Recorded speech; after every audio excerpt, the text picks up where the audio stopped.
Nós estamos muito felizes com tudo que Deus tem feito na nossa igreja, né?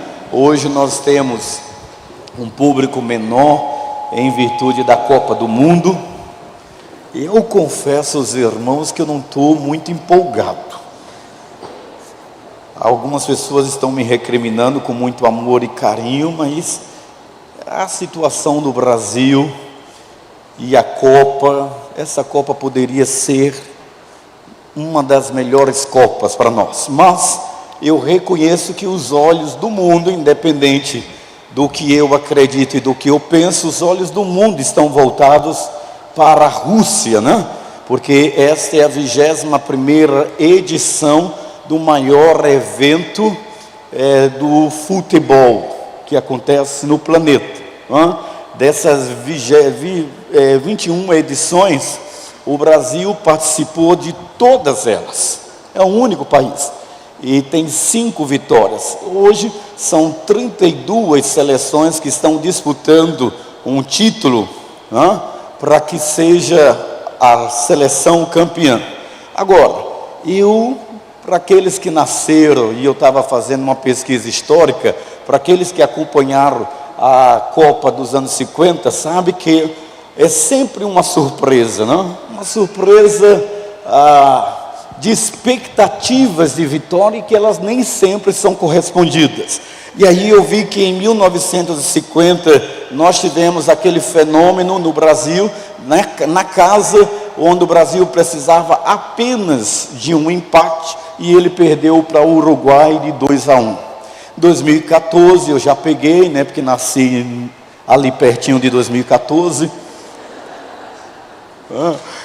E a gente sabe a trágica derrota que nós sofremos de 7-1 para a Alemanha, não é? Então é sempre uma surpresa a Copa do Mundo. Aliás, Copa do Mundo não, no futebol não há como você ter certeza absolutamente de nada. Você tem apenas mera expectativa, mas não há certezas de vitória. Na vida cristã e no nosso relacionamento com Deus, dentro de um contexto cultural como o nosso, a gente também busca ter certezas, mas essas certezas, elas são subjetivas quando elas não estão fundamentadas e alicerçadas em princípios que independem de nós, princípios estabelecidos pelo próprio Deus. Por isso eu escolhi um texto de um homem que ele achava que ele tinha certeza dos seus méritos para ter um relacionamento com Deus, e ele frustrou-se. Está lá a passagem em Marcos capítulo 10, versículo 17 a 23, se você puder acessar. Marcos capítulo 10, versículo 17 ao 23. Vamos lá. Eu vou fazer a leitura, acredito que é a versão NVI. Diz assim no versículo 17: Quando Jesus ia saindo, um homem correu em direção e se pôs de joelhos diante dele e lhe perguntou: Bom mestre, que farei para herdar a vida eterna? Respondeu-lhe Jesus: Por que você me chama bom? Ninguém é bom a não ser um, que é Deus. Você conhece os mandamentos: não matarás, não adulterarás, não furtarás, não darás falso testemunho, não enganarás a ninguém, honra teu pai e a tua mãe. E ele declarou: Mestre, a tudo isso tenho obedecido desde a minha adolescência. Jesus olhou para ele e diz o texto sagrado, que coisa linda, gente, olha lá, e Jesus o amou. Jesus olha para ele numa tonalidade bem atípica e diz: falta uma coisa para você. Queria que você olhasse para a pessoa que está ao seu lado e dissesse isso para ela. Vamos ver juntos? Falta uma coisa para você. Diga aí para ela: falta uma coisa para você. Certo? Seja forte. O texto continua e diz: Disse Jesus: vá, venda tudo que você possui e dê o dinheiro aos pobres, e você terá um tesouro no céu. Depois venha e siga-me. Diante disto, ele ficou abatido, afastou-se triste, porque ele tinha muitas riquezas.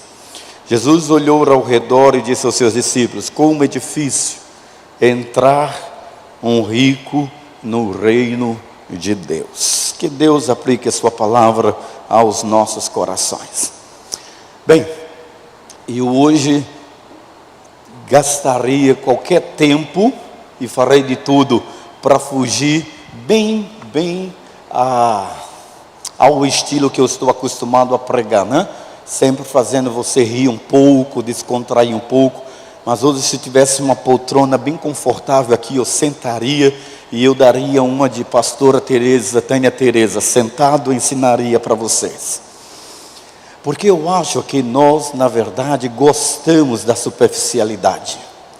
Nós gostamos de uma religiosidade que não cobra de nós absolutamente nada. Nós gostamos de uma religiosidade que seja capaz de respeitar o nosso estilo de vida, que ninguém tenha com que intrometer-se, essa é a palavra certa na nossa vida. No plano de Deus, não. No plano de Deus, o conceito de vida eterna é precedido do conceito de vida abundante. Antes de Deus lhe prometer a vida eterna que você tanto quer, porque você não quer ir para o inferno, antes de você ter a certeza da vida eterna, a essência da fé cristã é que você tenha qualidade de vida. E a qualidade de vida que eu e você entendemos dentro da cosmovisão de uma sociedade capitalista é que nós não tenhamos falta de coisa alguma, que tenhamos o dinheiro para comprar o que a gente quer, gastar sem fazer contas, desfrutar de conforto. Esse é o nosso conceito de vida abundante. Nem sempre é esse o conceito que Deus tem de vida abundante. E aqui tem um moço que tinha tudo o que você quer, tudo o que você aspira, mas ele não tinha qualidade de vida. Faltava alguma coisa para ele. O texto sagrado diz, e não esconde, principalmente Mateus, que narra a mesma história no capítulo 19, versículo 20, que ele era jovem. E nós entendemos o que é juventude, né? Ah, que saudade que eu tenho da minha juventude. Eu admiro os camaradas que chegam à minha idade e dizem assim: eu tenho 49 anos, eu tenho 50 anos, mas eu ainda me sinto jovem. Ou mentira gospel. Não é verdade, querido, não é verdade. Jovem tem mobilidade, jovem tem vigor, jovem tem força, jovem tem, sobretudo, saúde. Eu também tenho saúde, apesar do joelho arrebentado, da dor de hérnia, umas hérniazinhas que eu tenho aqui, a lombar, na cervical. Oh, querido, eu tenho umas marcas de expressão na cara, que eu olho para a cara de um menino de 25 anos e tenho uma inveja gospel. Ele não tem bigode chinês, ele não tem sobra de pelanca, ele não tem o ministério geleia, balança tudo. Jovem, querido, ele era jovem, certo? Ele estava no auge da ebulição de seus hormônios. O texto sagrado diz que aquele jovem era riquíssimo. Ele era jovem e rico. Olha que coisa magnífica. Eu também fui jovem, como ele, mas eu era pobre. Ele era jovem e rico. Ou seja, o texto sagrado, Lucas 18, 23, que também narra a mesma história. Aliás, os evangelhos que são chamados evangelhos sinópticos, os 3 evangelhos, Mateus, Marcos e Lucas, diz que ele possuía riqueza. Ele possuía tudo que este mundo pode oferecer a alguém. Ele tinha casa, bens, conforto, luxo, banquetes, festas, joias, propriedades, diversão, dinheiro. Quem não quer isso? Se você está aí dizendo assim: não, nada disso me encanta. Pois é, então me encanta. Eu gostaria de tudo isso. Então ele era jovem e ele era riquíssimo. Não existia falta de coisa alguma na perspectiva material. O texto sagrado diz que ele era jovem, riquíssimo e olha, proeminente. Ele era importante. Você sabe o que significa isso? Que esse jovem era um cara que, apesar de jovem, ele era um homem de posição. Ele tinha aquilo que eu chamo no Brasil, na linguagem tupiniquins, ele tinha pedigree, certo? Ele possuía status, ele possuía fama, ele possuía glória, e apesar de jovem, ele era e também rico, ele era também um cara prodígio, porque para chegar na idade dele, na juventude, com tanto destaque, significa que ele era um fenômeno. Um cara como esse é o tipo que você, Dona Maria, quer como genro, não é? Oh Deus, manda um desse para minha filha. Porque o camarada era líder, ele era famoso, influente, talvez um líder dentro da comunidade judaica, dentro da sinagoga, um moço de elevada reputação e de grande prestígio social. O texto sagrado de Lucas 18 diz que um jovem de sumária importância perguntou para Jesus: bom mestre, que farei para a vida eterna? Era um camarada raro. Eu faço um paralelo, que quem tem muito dinheiro cai na gandaia, né? Quem tem muito dinheiro tem oportunidade de viver deslizes morais muito mais do que quem não tem. Ao contrário daquele jovem, ele era portador de excelentes predicados morais. O texto sagrado diz que Jesus impulsivamente aguçou para ver se ele tinha certeza daquilo que ele gozava, e ele gozava de bom comportamento, fina educação, moço sincero, sem jaça, ou seja, sem defeito, íntegro. Ele não vivia nas orgias, não era adúltero, não era desonesto, vivia uma vida honrada, pura, por fora e por dentro. Aquele rapaz, ele vivia externamente os padrões mais rígidos da moralidade daquela sociedade. Possuía uma excelente conduta, era um homem virtuoso. Mas apesar de todas essas qualidades, que poucos de nós que somos religiosos e que estamos aqui, poucos têm, esse rapaz tinha. Apesar disso, ele era insatisfeito com a sua vida. É isso que o texto quer focar. O texto quer mostrar que quando Jesus aborda aquele jovem sob o padrão moral, ele diz: tudo isso eu cumpro, Senhor. Mas ele sabia que faltava alguma coisa. Que me falta ainda?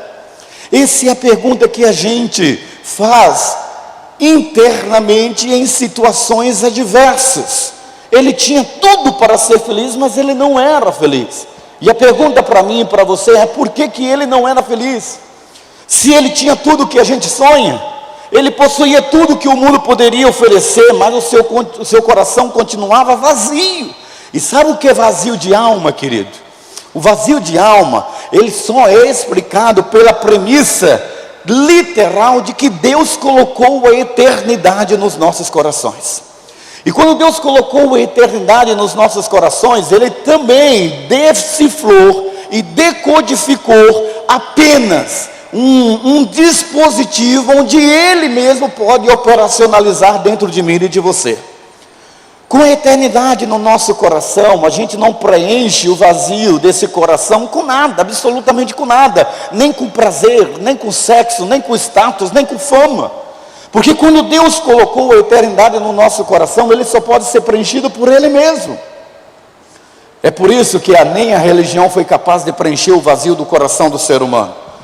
Talvez a gente pensasse que ia como aquele rapaz, que o dinheiro, a posição pudesse preencher a sua alma, mas ele sabia que existia um vazio dentro do seu coração. Assim como eu e você, nada vai preencher o vazio do nosso coração, nada. Sabe aquele camarada que acha que o casamento vai mudar o seu coração, e aí ele continua com as mesmas práticas? Sabe aquele camarada que acha que se ele passar no concurso, todos os problemas sociais e financeiros da sua vida vão mudar, e ele passa e agora tem um bom salário, mas nada mudou? É porque a eternidade está no seu coração.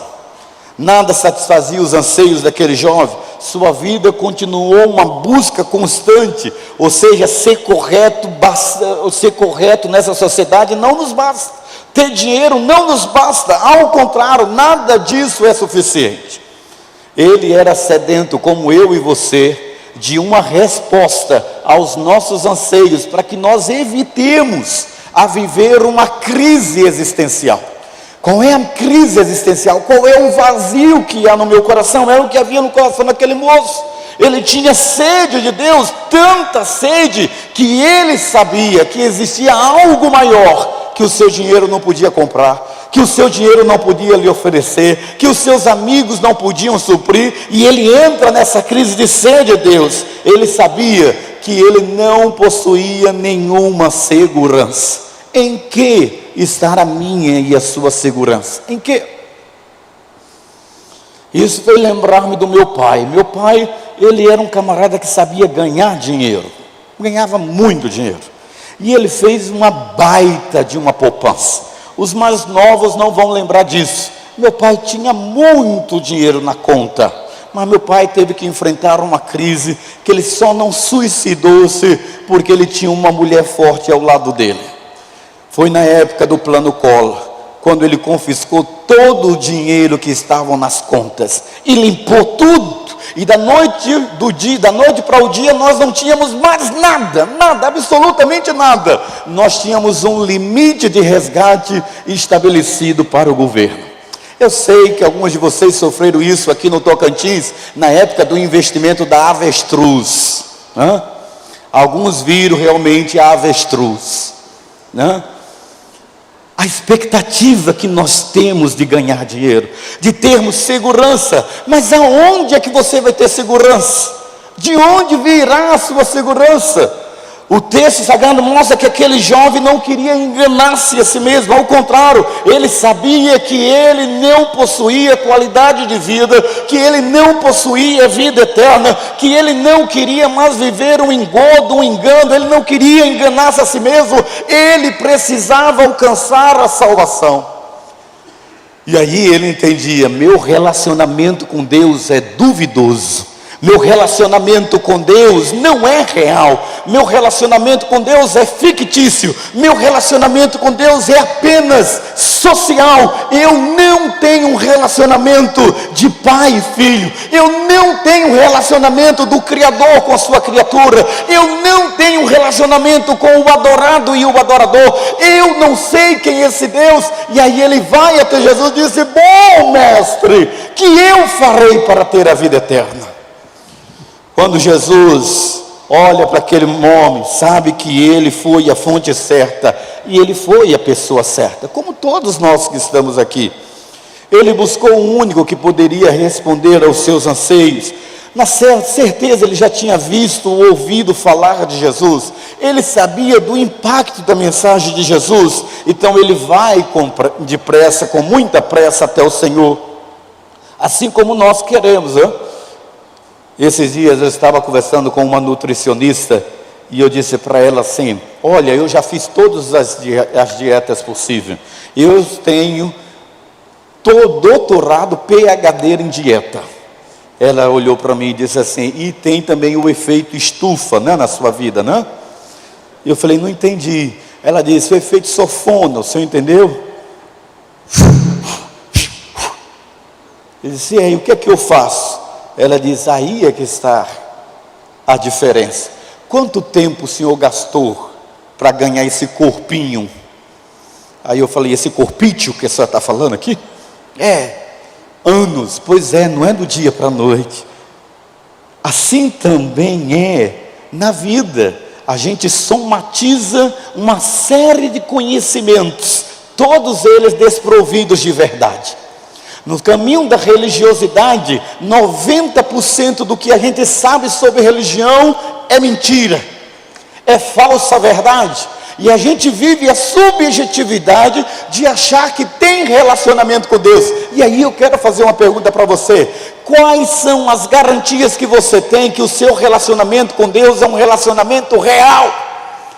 A paz que excede todo o entendimento em seu coração, A segurança de que se hoje você fechar o paletó, bater as botas e estar diante da morte, você tem certeza da sua vida eterna? Que garantias você tem que as prerrogativas da paz que excede todo entendimento não vai ser furtado do seu coração, porque você tem a salvação?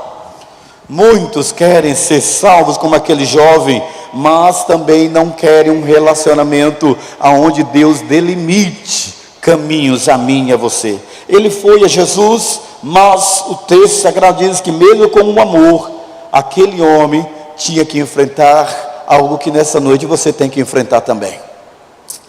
Porque quando Jesus disse: falta ainda alguma coisa, aquele moço se entristeceu, baixou a cabeça, ficou angustiado e deu as costas a Jesus.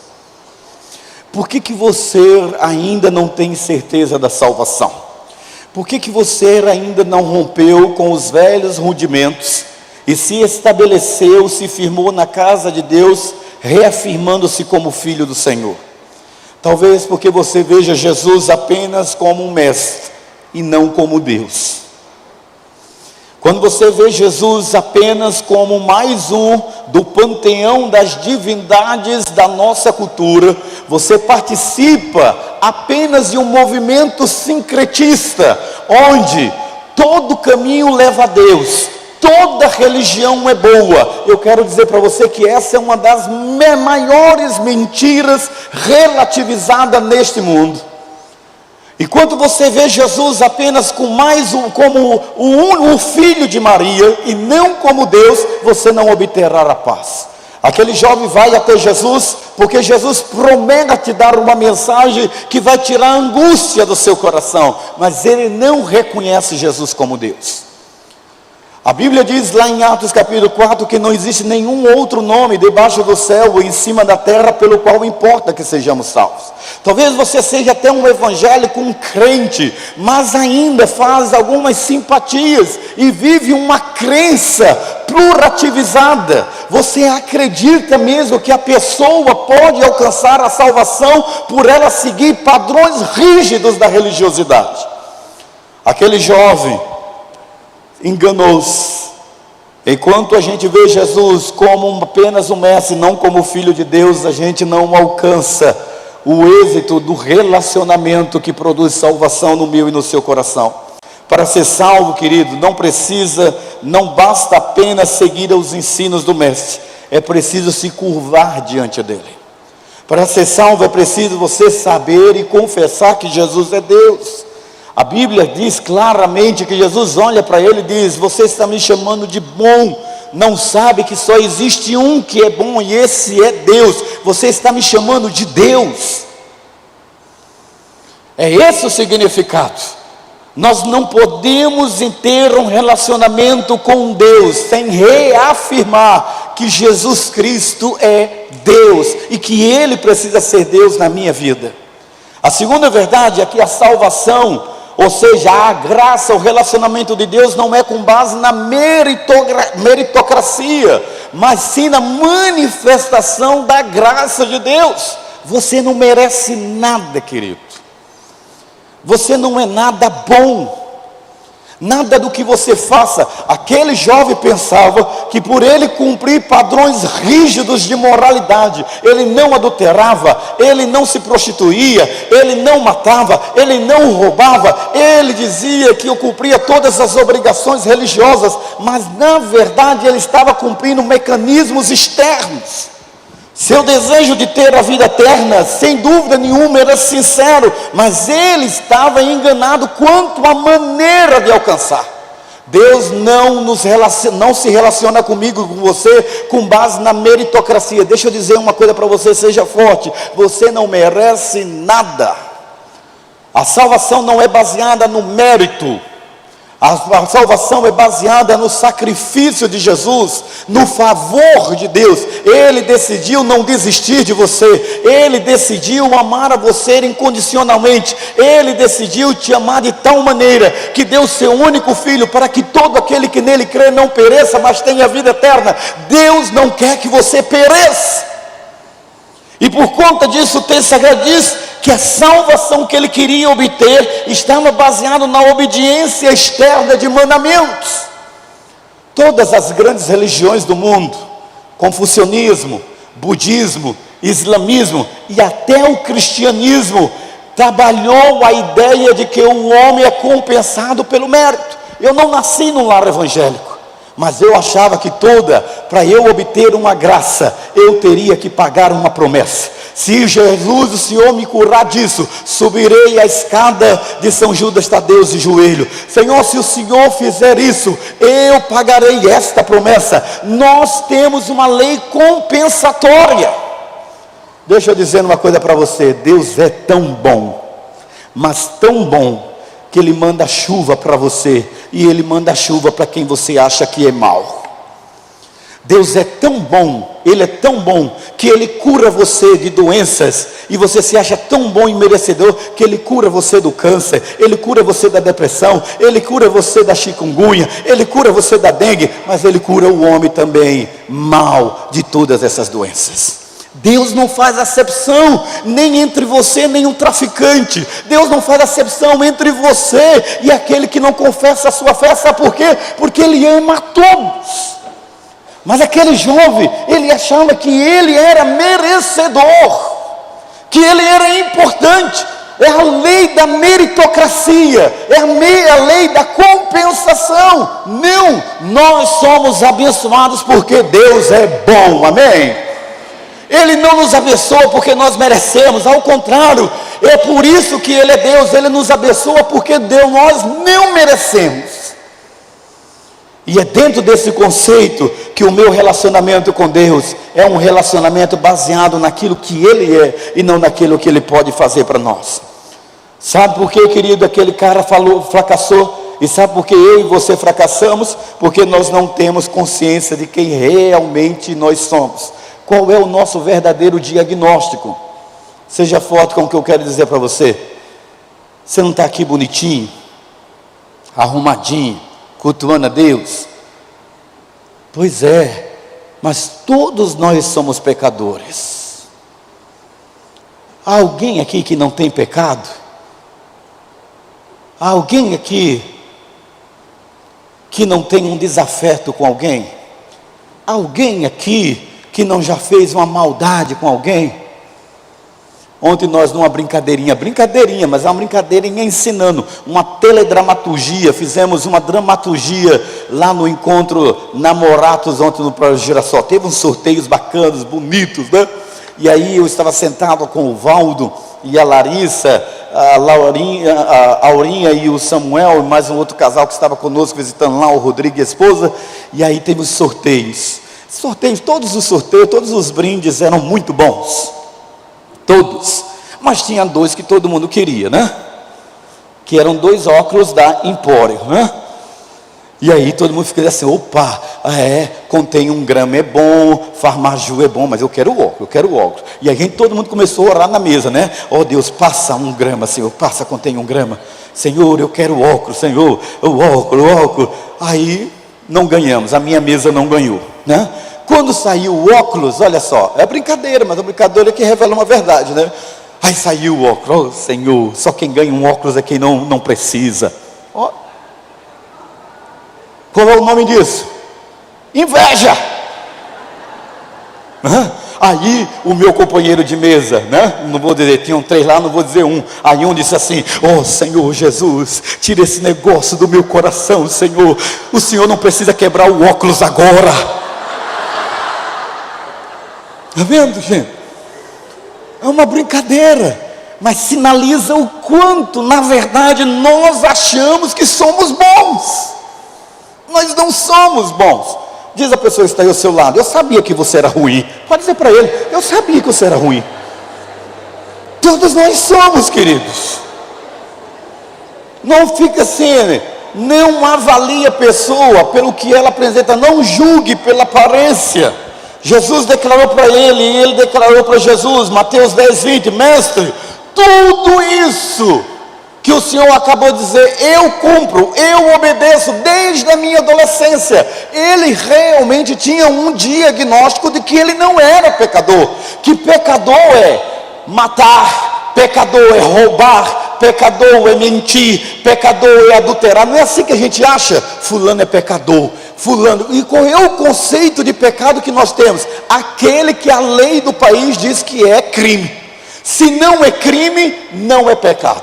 É assim que a gente fez. A gente fez um paralelo entre o mundo físico e o mundo espiritual. Então no mundo físico diz que matar é crime, é pecado. O mundo físico diz que roubar é crime, então é pecado. O mundo diz isso, então a gente conceitua isso, diz, querido, ser pecador é não ter um relacionamento real com Deus.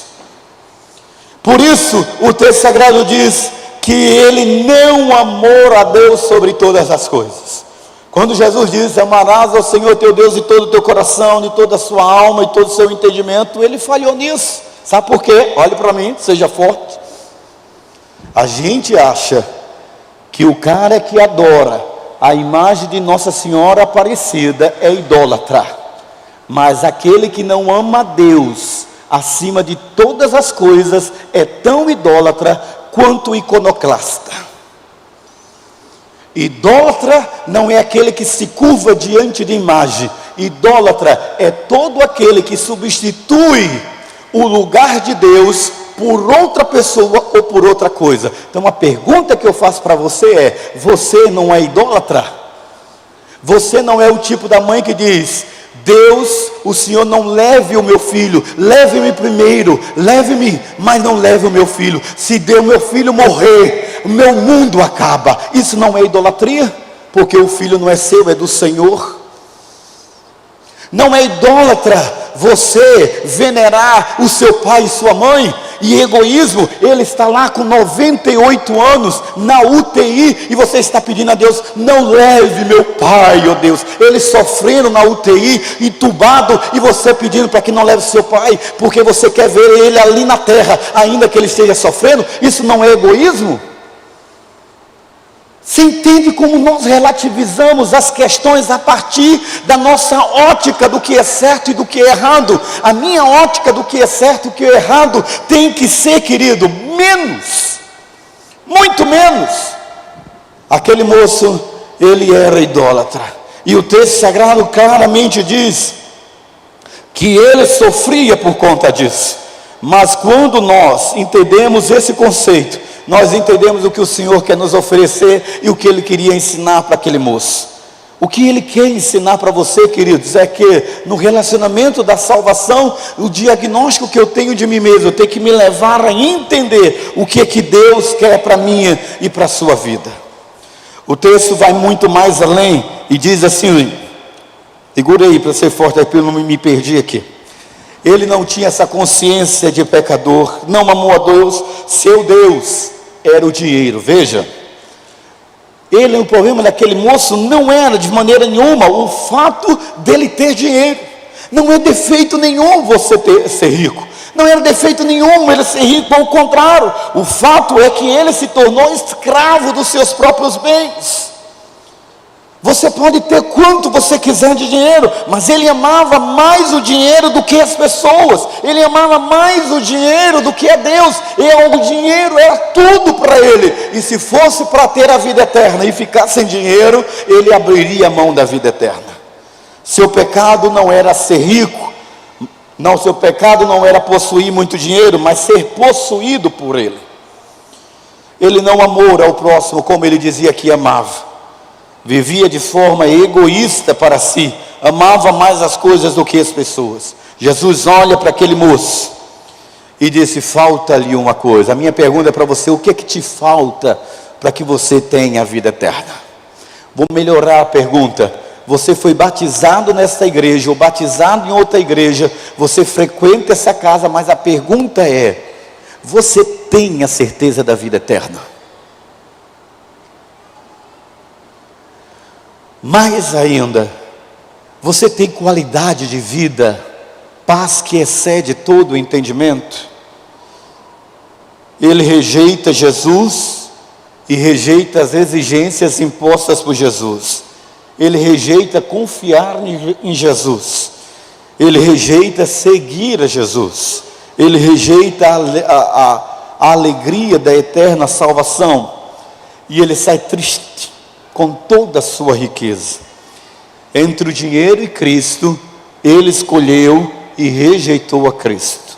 Eu já falei para esta igreja que na época da morte da mãe menininha do Cantuário, eu estava em Salvador, e por curiosidade eu fui àquele velório, e os filhos de santo, os filhos de Iemanjá, colocaram joias, comidas, roupas, farofa, tudo que eles podiam para sepultá-la.